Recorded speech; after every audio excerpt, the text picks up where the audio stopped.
What you are about to hear is not just words. It is a divine movement, something happening right now in the unseen world. As you read this, your eyes may see only the natural, but the supernatural has already been set in motion. Somewhere, beyond the reach of your physical senses, heaven is stirring. A command has been spoken, not in sound, but in spirit. And creation itself has responded. The winds shift, the unseen trembles, and in the stillness of this moment, the eternal begins to move closer. It starts softly, like a whisper through eternity, a ripple that moves through dimensions unseen by human eyes. An order goes out, and two celestial presences take their place in motion. Michael, the warrior of light, the one who stands between darkness and destiny, now moves with purpose. His armor gleams not with metal, but with righteousness. His sword burns not with fire, but with authority.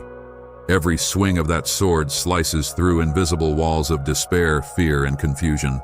He has fought for ages, for nations, for souls, for moments like this. And Gabriel, the messenger of divine truth, the one who carries light into impossible situations, is already on his way. When Gabriel moves, hope takes form. When his wings spread, revelation follows. He does not come empty-handed. He carries the message that breaks impossibility, and this time, the message has your name written on it. Heaven does not move without purpose. Angels do not act without command. But today, because something has been seen in you, they have been sent. You may not sense it yet, but right now, you are surrounded, not by fear, not by enemies, but by divine movement. An invisible army is forming around you, quiet but unshakable, prepared but gentle, waiting for one thing: your heart's permission. Because something unseen has begun to stir against you. A shadow, subtle yet strong, forming quietly within the threads of time. It seeks to touch what you love, to wound what you hold dear. A battle forming not in the open, but in whispers, in moods, in unseen tensions that try to tear peace apart. It will disguise itself as ordinary life, a conversation that cuts too deep, a silence that feels heavier than it should, a mistake that spirals into shame. And before long, the heart begins to feel the chill of something unholy moving close. But before it strikes, heaven interrupts. Before the darkness reaches your door, the divine has already risen to meet it. That's why this moment exists, this reading, this breath, this stillness. It's not random. It's divine alignment. Heaven saw it coming long before you sensed it. The battle that forms against you was already seen and responded to. Before the problem appeared, the protection was prepared. Before fear whispered, the answer was sent. Because the divine doesn't react, it reigns. It moves with precision, not panic. And when God decides to act, even time bows in silence. So this, right now, is sacred ground. This isn't coincidence, it's conversation. It's the moment heaven reached into the noise of your world and said, "Stop, listen," because you are being spoken to, not in theory, not in metaphor, but directly, through words wrapped in peace and fire at the same time. Something is coming, yes, but something greater has already arrived. The voice that once called stars into being now calls you into awareness.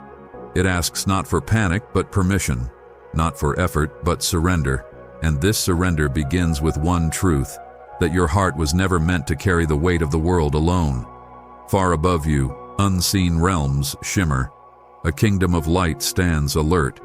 Every angel has a purpose, every motion has meaning, and in this invisible world, two great lights have moved because of you. Michael stands in front, not to frighten, but to defend. His blade glows brighter as your faith stirs. The darker the night grows around you, the more fiercely his flame burns. Gabriel follows not behind, but beside. He carries revelation, the kind that breaks confusion, the kind that whispers truth into the soul.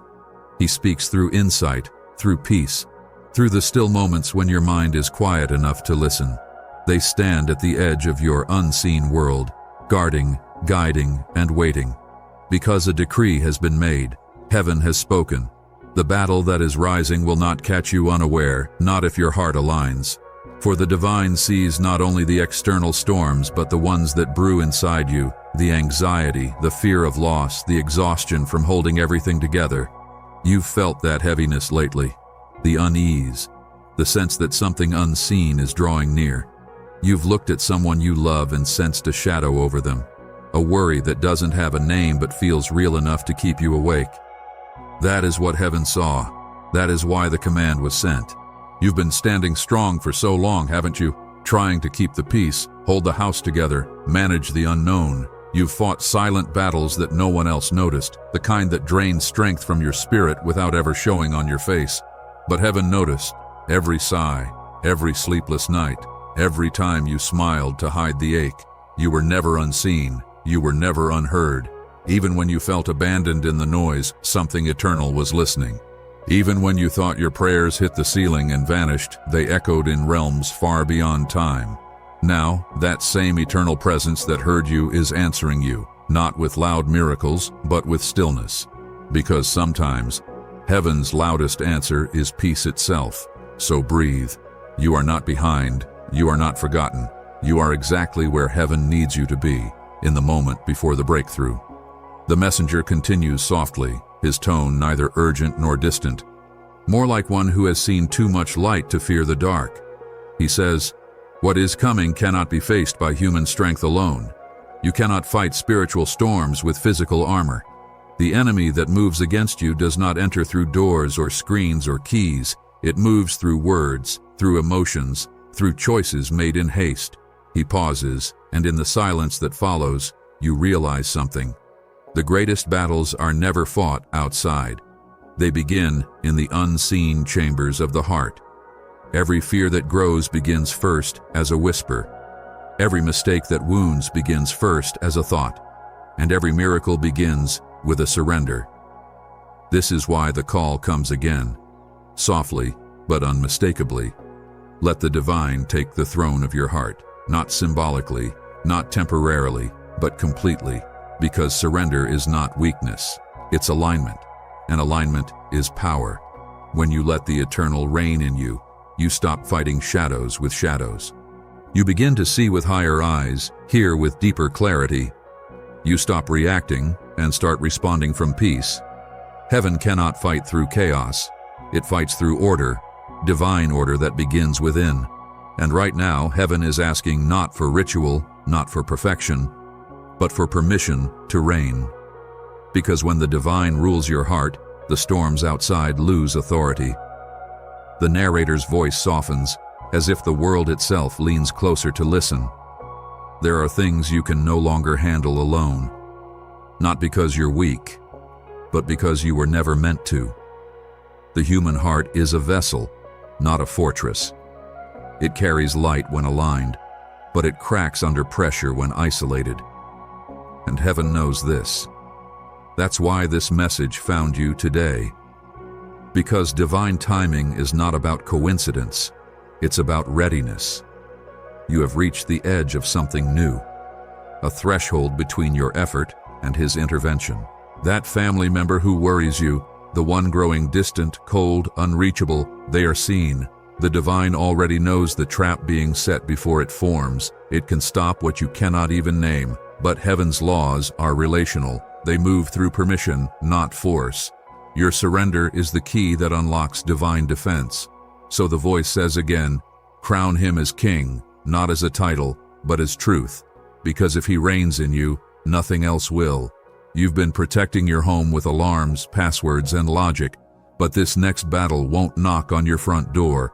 It'll come as fatigue, irritation, misunderstanding, as a word said too quickly, as a distraction that looks harmless, as a small compromise that grows quietly until it's too late. That is how the unseen works, not with noise, but with numbness, not with chaos, but with comfort, not with destruction, but with slow distraction. And that is why Michael has been positioned to cut off the invisible threads before they form chains. That is why Gabriel was sent to whisper clarity before confusion can spread, because you don't need more information right now. You need revelation, divine understanding that separates truth from illusion. And so heaven stands ready. The stage is set. The lights in the unseen flicker as eternity holds its breath. The question is no longer if help will come.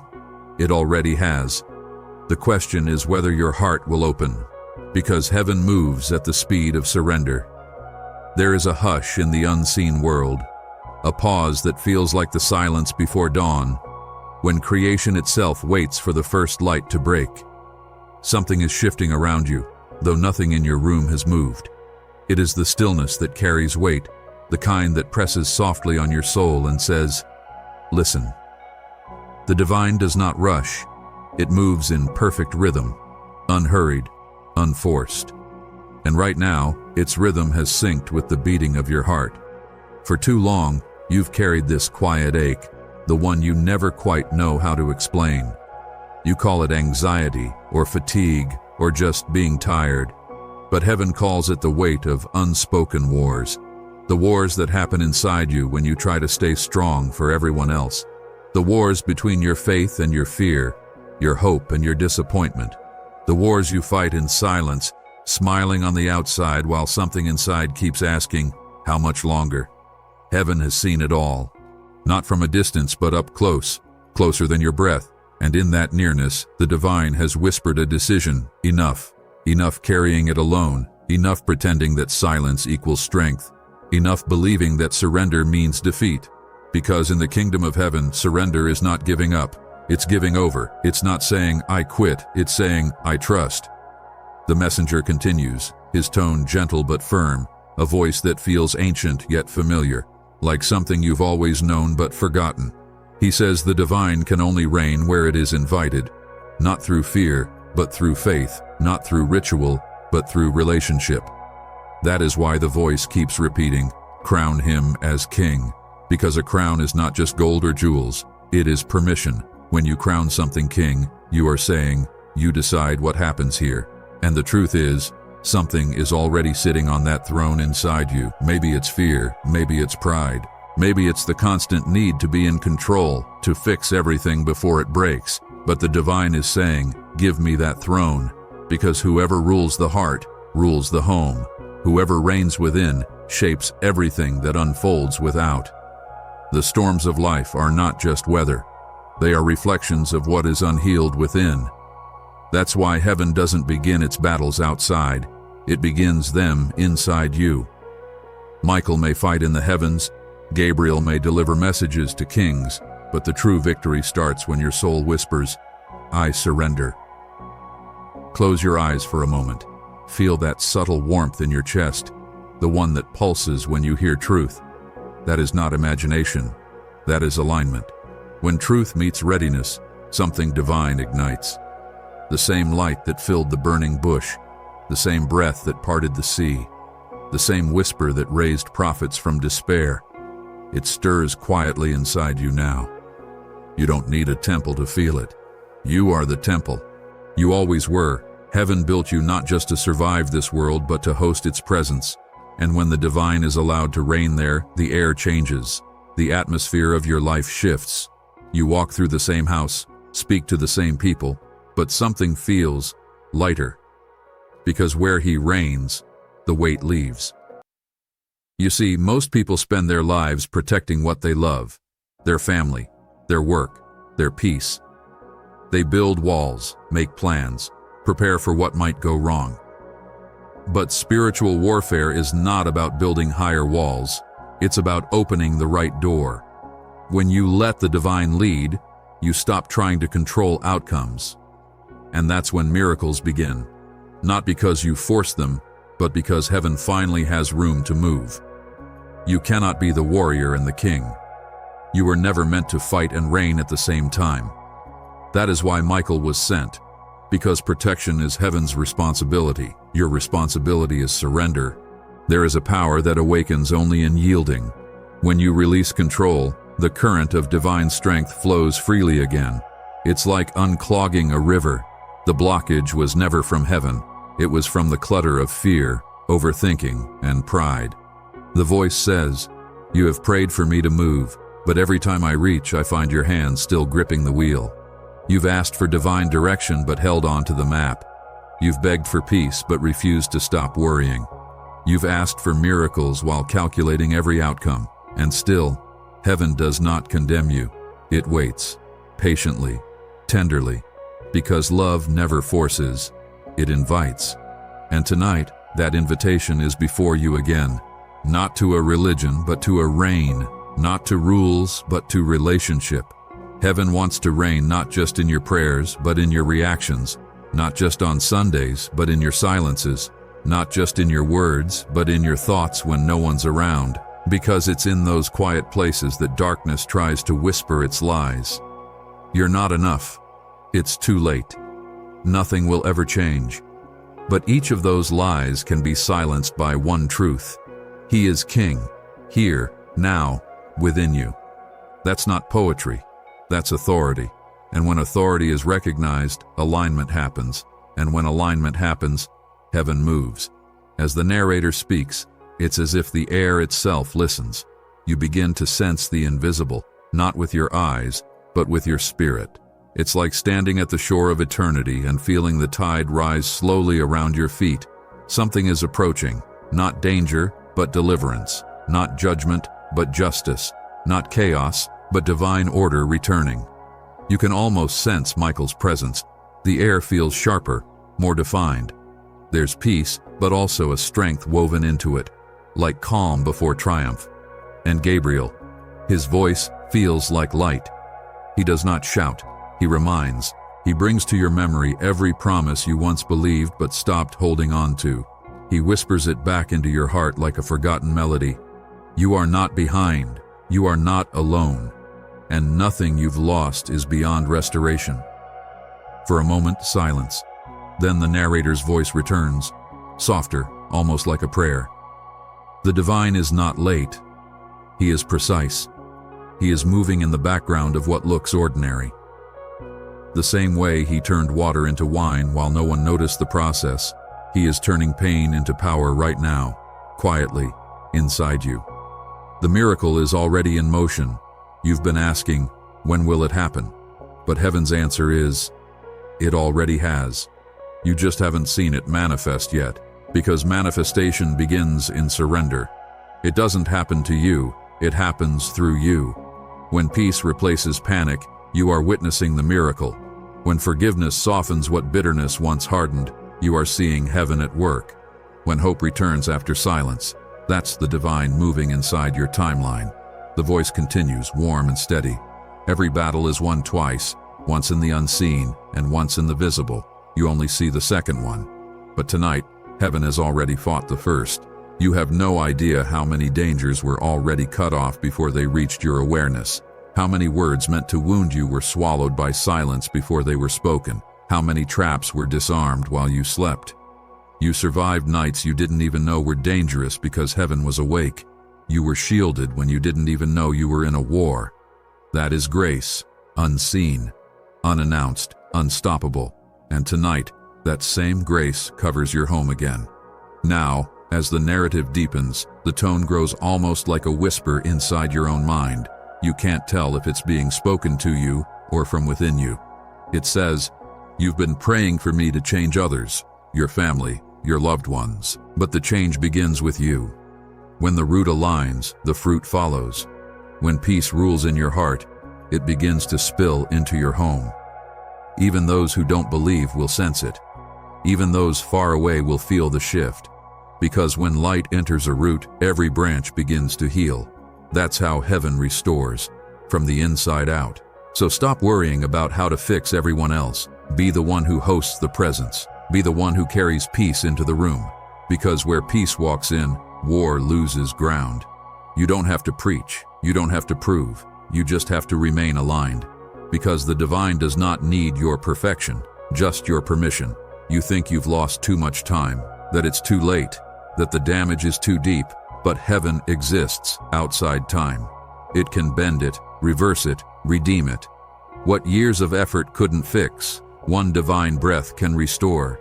You may think you're too old, too tired, too broken, but grace is ageless. It doesn't measure time, it measures readiness. And tonight, heaven sees readiness in you, because pain prepared you, loneliness shaped you, disappointment humbled you, and now, you are ready for surrender. to cut off the invisible threads before they form chains.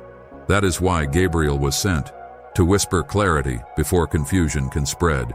Because you don't need more information right now. You need revelation, divine understanding that separates truth from illusion. And so, heaven stands ready, the stage is set. The lights in the unseen flicker as eternity holds its breath. The question is no longer if help will come, it already has. The question is whether your heart will open, because heaven moves at the speed of surrender. There comes a sacred stillness before revelation, a silence that feels heavy with light. That's where you are right now, not waiting for heaven to move, but standing in the quiet place where heaven is already moving through you. Everything that once felt delayed has simply been aligning. Every unanswered prayer has been echoing through dimensions, gathering weight, waiting for the right moment. And this is it. This moment is that alignment manifesting. You are not late, you are right on divine time. Heaven does not measure by clocks, it measures by readiness. And now, your heart has reached the temperature where miracles ignite. The messenger's tone softens again, wrapping around your soul like warm light. You have asked me to fight for you, he says, and I have. You have asked me to protect your family, and I already have. But now, I am asking you to let me reign within you, completely, quietly, constantly. Because what is coming will not be defeated by knowledge or willpower. It will bow only to alignment. Only when your inner world reflects heaven's order does the outer world begin to obey divine law.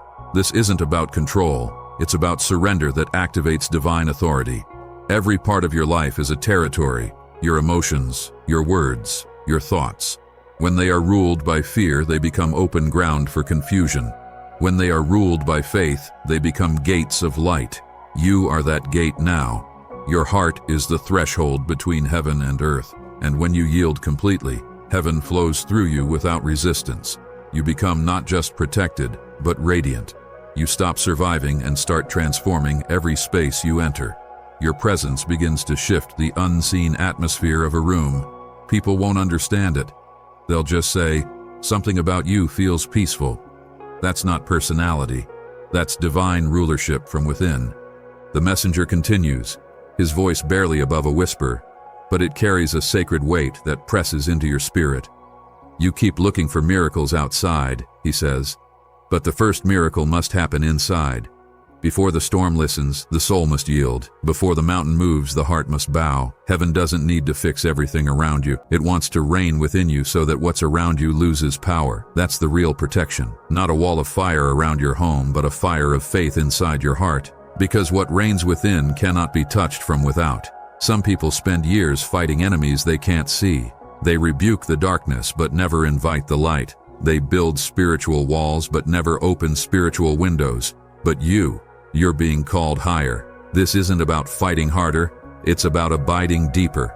There is a kind of peace that doesn't just protect you, it rules you. It sits on the throne of your emotions and whispers, "Be still." That's the kind of peace heaven wants to give you now, a peace that isn't the absence of conflict, but the presence of authority. Remember the story of the sea? When waves roared and the storm raged, and the disciples panicked as the water filled their boat? He didn't shout at the wind first. He spoke to the hearts trembling beside him. "Why are you afraid?" Then, when peace ruled within him, he simply said to the storm, "Be still." The sea didn't obey because it recognized a louder voice. It obeyed because it recognized divine alignment. The one who ruled creation was awake inside that fragile human form. Now that same authority lives in you, not as an idea, but as an inheritance. The messenger's tone shifts from instruction to intimacy. He's no longer describing, he's reminding. "Do you remember," he says softly, "those moments when you thought you wouldn't survive? When you sat in the dark and whispered, 'I can't do this anymore,' yet somehow you kept breathing? Somehow the next sunrise found you still here? That wasn't chance. That was grace standing beside you. That was heaven refusing to let you go. Even in silence, divine hands were holding your world together. Even when you stopped praying, the Spirit kept interceding for you. Even when you turned away, Heaven followed. You've been carried more times than you've walked. You've been protected more nights than you can count. And all that grace, all that unseen protection, was not random. It was leading you here, to this moment of surrender, to this quiet coronation in the heart. You see, heaven never needed your perfection. It needed your permission. It needed your yes. Not shouted, not forced, just whispered, a yes that comes from tired faith and trembling hands. Because heaven works best through humility. It builds altars on broken ground. It reigns most deeply in hearts that finally say, I can't do this without you. That whisper is enough. That whisper opens realms. You don't need to perform your faith. You just need to be honest in it. You don't need to speak in power, just in truth. Because truth is power when it's surrendered. Now the messenger speaks not of commands, but of promises. When he reigns within, he says, your home becomes protected ground. Your loved ones, even those far away, come under the covering of your alignment. The light in you becomes a shield around them. You don't have to fight for everyone. You just have to stay connected. The current of divine love will flow through you and reach where words can't. Even now, as you listen, it's happening. The atmosphere around you is shifting. What was tense begins to loosen. What was heavy begins to lift. What was feared begins to fade. Because heaven has recognized your surrender, and heaven always responds to surrender. This is not the end of your battle. It is the beginning of your covering. The enemy will still try to whisper. Doubt will still try to return. But the throne inside you will remain occupied. And where the divine reigns, darkness retreats. You will still face storms, but you will face them differently. Not with panic, but with peace. Not with desperation, but with quiet confidence. Because when the king rules within, every wave becomes a messenger, not a threat. You'll look at what used to terrify you and say, this too shall serve the throne. Now the voice quiets again. You can almost feel heaven listening as the final words are spoken. Every battle that reaches your life begins in your heart, and every victory that changes your world begins in the same place. So let him reign, not sometimes, not when it's convenient, always. Because when he reigns within, even chaos must find order, even pain must find purpose, even fear must kneel before peace. The messenger's light begins to fade, not because he leaves, but because his message has landed. It is now inside you, rooted deeper than thought. The air feels still again, but it's a different stillness now. It's not emptiness, it's presence. You are not alone. You were never alone. Somewhere, Michael still stands guard. Gabriel still watches for the right moment to deliver new instructions. But the greater truth is this: the throne has been claimed. Not in heaven, in you. There is no sound now, only peace. The kind that hums beneath silence. The kind that says, it is done. Not the end, but a beginning. You sit quietly for a while, feeling that invisible warmth settle over your chest, like sunlight resting after rain. It's not emotion, it's alignment. Heaven is not shouting anymore, because heaven no longer needs to. It reigns, it rests, it dwells, and as it dwells within you, your world begins to change, not through noise, but through stillness. The story does not end here, it never does, because divine movement is ongoing. It flows through every breath, every decision, every act of trust you make, and every time fear tries to rise. You will remember this stillness, this moment, this covenant made not in words, but in surrender. You will whisper again, softly, simply, sincerely, reign in me. And heaven will move again, quietly, faithfully, completely, because once the divine reigns within, nothing outside can overthrow peace. It doesn't measure time, it measures readiness. And tonight, heaven sees readiness in you, because pain prepared you, loneliness shaped you, disappointment humbled you,